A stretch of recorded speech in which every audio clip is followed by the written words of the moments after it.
नमस्कार दोस्तों, मैं नीरज कुमार जय महाकाल चैनल में आपका स्वागत है। आज फिर अध्याय 4 की शिव महापुराण की कथा लेके आया हूँ। हे भक्तों, आप भी अगर भगवान भोलेनाथ के भक्त हैं तो आपको भगवान भोले की कसम आप चैनल को सब्सक्राइब और बेल बटन को दबा कर जाए ताकि शिव महापुराण की कथा का आनंद ले सके। तो ब्राह्मण बोले, नारी सौभाग्य की बात है कि भगवान शिव की कृपा से शिव पुराण के इस वैराग्य युक्त कथा को सुनकर तुम्हें समय पर सचेत हो गई हो। ब्राह्मण पत्नी, तुम डरो मत, भगवान शिव की शरण में जाओ। भगवान शिव की कृपा से सारा पाप तत्काल ही नष्ट हो जाता है। मैं तुमसे भगवान शिव की कृति कथा से युक्त उस परम वस्तु का वर्णन करूंगा जिससे तुम्हें सदा सुख देने वाली उत्तम गति की प्राप्ति होगी। शिव की उत्तम कथा सुनने से ही तुम्हारी बुद्धि पश्चाताप से युक्त एवं शुद्ध हो गई है एवं तुम्हारे मन में विषयों के प्रति वैराग्य हो गया है। पश्चाताप ही पापियों के लिए सबसे बड़ा प्रायश्चित है। जो पश्चाताप करता है वही वास्तव में पापों का प्रायश्चित करता है। जो पुरुष विधि पूर्वक प्रायश्चित करके निर्भय हो जाता है पर अपने कुकर्म के लिए पश्चाताप नहीं करता, उसे प्राय उत्तम गति प्राप्त नहीं होती। परंतु जिसे अपने कृत्य पर हार्दिक पश्चाताप होता है वह अब से उत्तम गति का भागी होता है, इसमें संशय नहीं है। इस शिव पुराण की कथा सुनने से जैसे चित्त की शुद्धि होती है वैसे किसी दूसरे उपायों से नहीं होती। जिस प्रकार दर्पण साफ करने पर निर्मल हो जाता है, उसी प्रकार इस शिव महापुराण की कथा से चित्त अत्यंत निर्मल हो जाता है। इससे संशय नहीं है। मनुष्य को शुद्ध चित्त में जगदम्बा पार्वती सहित भगवान शिव विराजमान रहते हैं। इससे वह सिद्ध आत्मा पुरुष श्री सांब सदाशिव के पद को प्राप्त होता है। इस उत्तम कथा का श्रवण समस्त मनुष्यों के लिए कल्याणकारी बीज है।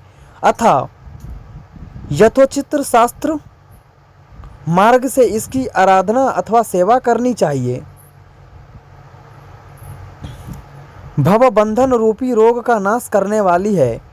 भगवान शिव की कथा को सुनकर फिर अपने हृदय में उसका मनन एवं निधिध्यासन करना चाहिए। इससे पूर्णत चित्त शुद्धि हो जाती है। चित्त शुद्धि होने से महेश्वर की भक्ति अपने दोनों पुत्रों ज्ञान और वैराग्य के साथ निश्चय ही प्रकट होती है। तत्पश्चात महेश्वर के अनुग्रह के दिव्य मुक्ति प्राप्त होती है। इसमें किसी भी प्रकार का संशय नहीं है। जो व्यक्ति से वंचित है उसे पशु समझना चाहिए, क्योंकि उसका चित्त माया के बंधन में आसक्त है। वह निश्चय ही संसार बंधन से युक्त नहीं हो पाता है, मुक्त नहीं हो पाता है। ब्राह्मण पत्नी, इसलिए तुम विषयों से अपने मन को हटा लो और भक्ति भाव भगवान शंकर की इस पावन कथा को सुनो।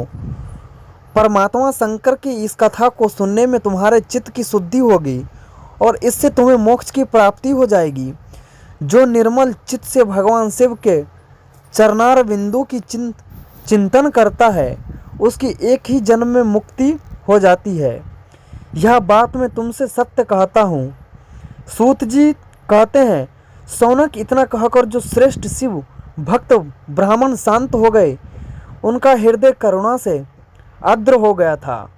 शुद्ध चित्त वाले महात्मा भगवान शिव के ध्यान में मग्न हो गए। तत्पश्चात उठकर वैराग्य युक्त उत्तम बुद्धि वाली स्त्री जो अपने पापों को कारण आतंकित थी, उस महान शिव भक्त ब्राह्मण के समक्ष हाथ जोड़कर गदगद वाणी में बोली। चंचुला कहती है, ब्राह्मण शिव भक्तों में श्रेष्ठ स्वामी आप धन्य है, परमारदर्शी है।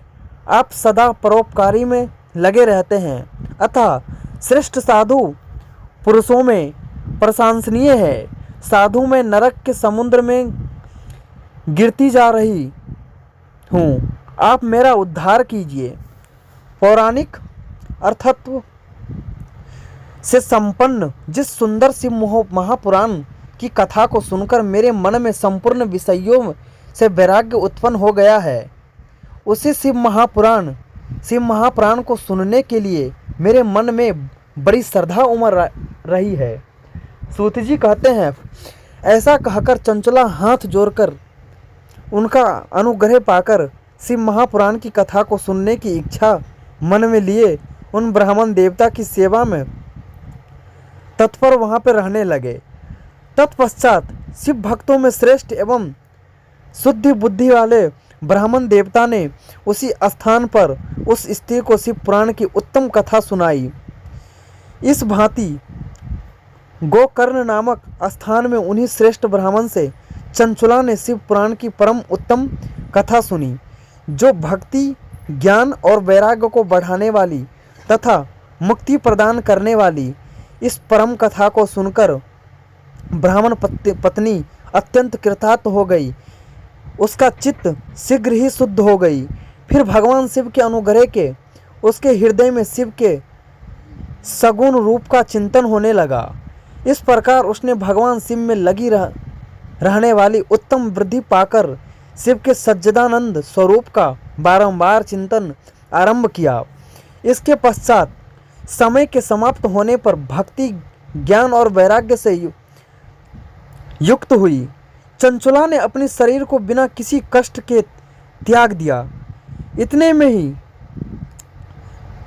त्रिपुर शत्रु भगवान शिव का भेजा हुआ एक दिव्य विमान दूत गति से वहां पहुंचा।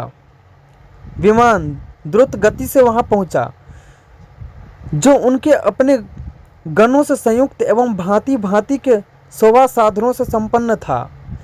चंचला उस विमान पर आरूढ़ हुई और भगवान शिव के श्रेष्ठ पार्षदों ने उसे तत्काल उसे शिवपुरी में पहुंचा दिया।